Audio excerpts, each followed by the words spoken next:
जय हिंद फ्रेंड्स। फिर से हम देखेंगे आज साइंस का फिजिक्स में क्वेश्चन जो है फिजिक्स का देखेंगे। तो देखेंगे ध्वनि प्रदूषण को किस इकाई में मापा जाता है। तो देखेंगे ध्वनि प्रदूषण को किस इकाई में मापा जाता है। तो इसका आंसर हो जाएगा डेसिबल, यानी ध्वनि प्रदूषण को किस में मापा जाता है तो डेसिबल में मापा जाता है। आगे देखेंगे इसी का भौतिक राशि कुछ लिए हैं, जैसे ध्वनि प्रदूषण भौतिक राशि है, इसका इकाई यहाँ पूछा गया था। इसी तरह से यानी मात्रक पूछा गया था, तो हम भौतिक राशि कुछ लिए हैं, उसका मात्रक और उस मात्रक का प्रतीक क्या होता है उसके बारे में देखेंगे। तो फर्स्ट है ध्वनि। ध्वनि का क्या होगा तो डेसिबल, यानी कि ये नहीं होगा। ध्वनि का क्या हो जाएगा तो ध्वनि है तो ध्वनि का हो जाएगा डेसिबल। इसका प्रतीक क्या होता है तो डी और बी। ध्वनि का क्या हो गया डेसिबल, यानी कि डी और बी। आगे है आवृत्ति। तो आवृत्ति का क्या हो जाएगा हर्ट्ज हो जाएगा। इसका क्या हो जाता है प्रतीक तो एच और जेड, यानी कि हर्ट्ज का प्रतीक क्या होता है एच और जेड। इसी तरह से आगे है दाब। दाब का ये दूसरा नाम क्या है तो प्रतिबल है। दाब का दूसरा नाम क्या हो गया तो प्रतिबल। तो दाब का क्या हो जाता है मात्रक तो पास्कल। क्या हो जाएगा तो पास्कल। इसका प्रतीक देखेंगे तो हो जाएगा पी और ए, यानी कि पास्कल का प्रतीक क्या हो गया पी और ए। आगे है विद्युत आवेश। क्या आगे विद्युत आवेश। विद्युत आवेश का क्या हो जाता है मात्रक कूलम। कूलम का प्रतीक क्या हो जाएगा तो सी हो जाएगा। आगे देखेंगे कार्य या ऊर्जा। तो कार्य या ऊर्जा का क्या हो जाएगा मात्रक तो जूल। कौन सा मात्रक है तो देखेंगे एस आई मात्रक है। क्या है तो एस आई मात्रक। इसका प्रतीक यानी कि सिंबल भी हम लिख चुके हैं। आगे देखेंगे क्या हो जाएगा कार्य का तो जूल। इसका हो गया प्रतीक जूल। इसी तरह से देखेंगे आगे ज्योति फ्लक्स। तो क्या हो जाएगा ज्योति फ्लक्स का तो ज्योति फ्लक्स का हो गया ल्यूमेन। क्या हो जाएगा ल्यूमेन। इसका हो गया सिंबल यानी कि प्रतीक एल और एम। ल्यूमेन का क्या हो गया एल और एम ल्यूमेन। आगे देखेंगे इस तरह से है तापमान। तापमान का क्या हो जाएगा तो तापमान का हो जाएगा केल्विन। क्या हो जाएगा केल्विन। इसका सिंबल क्या होता है तो के होता है। केल्विन का सिंबल के। आगे है ज्योति तीव्रता। क्या है तो ज्योति तीव्रता। ज्योति तीव्रता का हो गया कैंडेला, यानी कि सी और डी। सी डी यानी कि इसका क्या हो गया कैंडेला। कैंडेला का सिंबल हो गया यानी प्रतीक सी और डी सी डी।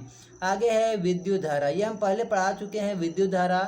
इसका ऐसा ही मात्रक क्या हो गया एम मात्रक एम्पियर। इसका क्या हो गया सिंपल सिंबल हो गया ए। इसी तरह से आगे देखेंगे नेक्स्ट क्वेश्चन। आगे है एक उपकरण।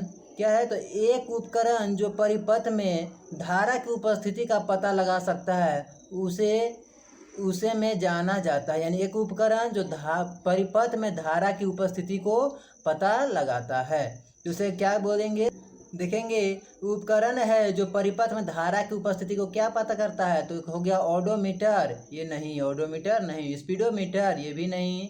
Ammeter hygrometer. तो क्या हो जाएगा इसका अमीटर। जो विद्युत धारा की उपस्थिति को पता लगाता है परिपथ में उसे क्या बोलते हैं अमीटर। आगे देखिए अमीटर और हाइग्रोमीटर दोनों है। यहाँ देखेंगे अमीटर जो क्वेश्चन है इसी को है विद्युत धारा मापने में जो सहायता करता है उसे क्या कहते हैं तो अमीटर कहते हैं। यानी कि विद्युत धारा मापने यानी विद्युत धारा की उपस्थिति का पता जो करता है उसे अमीटर कहते हैं। हाइग्रोमीटर किसे कहेंगे तो देखेंगे हाइग्रोमीटर वायुमंडलीय आर्द्रता मापने में जो वायुमंडल की आर्द्रता को मापता है उसे क्या कहते हैं तो हाइग्रोमीटर कहते हैं। याद रखेंगे हाइग्रोमीटर किसे कहेंगे तो वायुमंडलीय आर्द्रता जो मापता है उसे हाइग्रोमीटर बोलते हैं।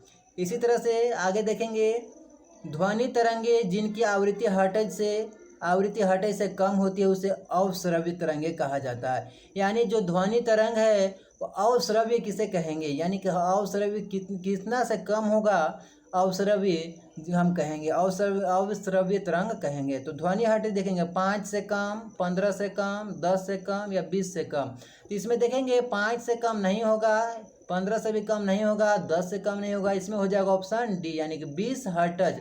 क्या है तो 20 हर्ट्ज से कम अगर है हर्ट्ज का बताएं भी एच जेड होगा सिंबल। इसी तरह से 20 हर्ट्ज का क्या हो जाएगा तो 20 हर्ट्ज से कम रहेगा उसे क्या कहेंगे तो कहेंगे अवश्रव्य तरंग। इधर देखेंगे है तरंगों के प्रकार या और उसका आवृत्ति। देखिए यहाँ अवश्रव्य यहाँ भी लिख दिए हैं, तो 20 हर्ट्ज से कम अगर रहेगा तो क्या बोलेंगे, अवश्रव्य कहेंगे।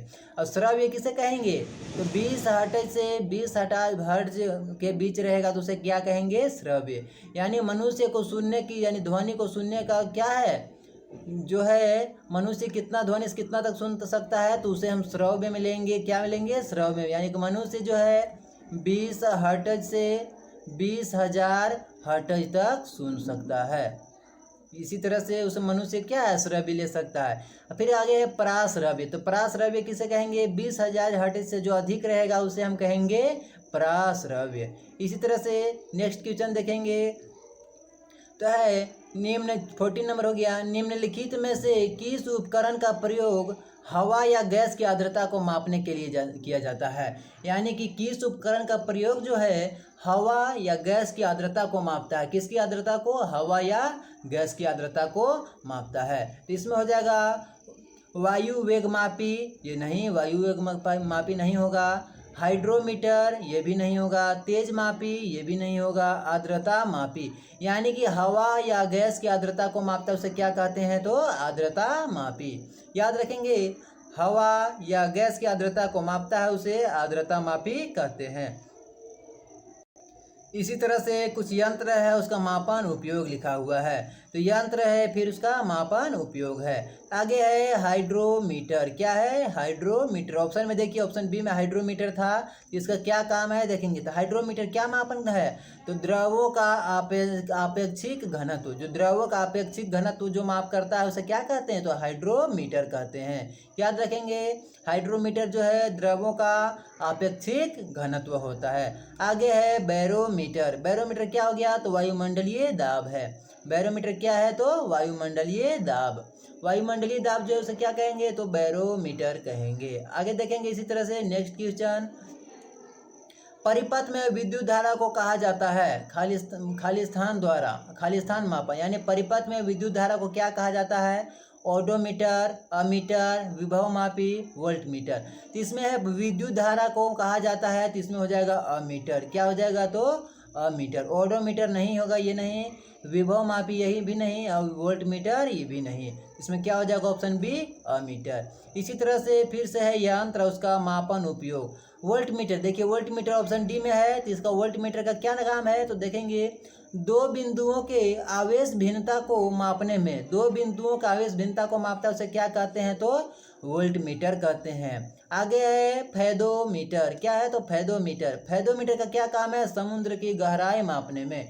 यानी समुद्र कितना गहरा है, समुद्र की गहराई को मापते हैं उसे क्या कहते हैं, तो फेदोमीटर कहते हैं। आगे है अल्टीमीटर। अल्टीमीटर क्या काम है, विमानों की ऊंचाई मापने में। यानी कि विमान जो है कितनी ऊंचाई पर चल रहा है उसकी ऊंचाई को मापने में किसका काम होता है, कौन सा यंत्र का, तो अल्टीमीटर का। इसी तरह से हमारा ये पार्ट कंप्लीट होता है। आप लोग को व्याख्या सहित जो समझा है ये आप लोग को बहुत अच्छी तरह से समझ में आया होगा। नेक्स्ट वीडियो हमारे नेक्स्ट पार्ट यानी कि नेक्स्ट वीडियो हमारे देखने के लिए चैनल को सब्सक्राइब कर ले। Thanks for watching. मिलते हैं जल्द ही नेक्स्ट वीडियो में।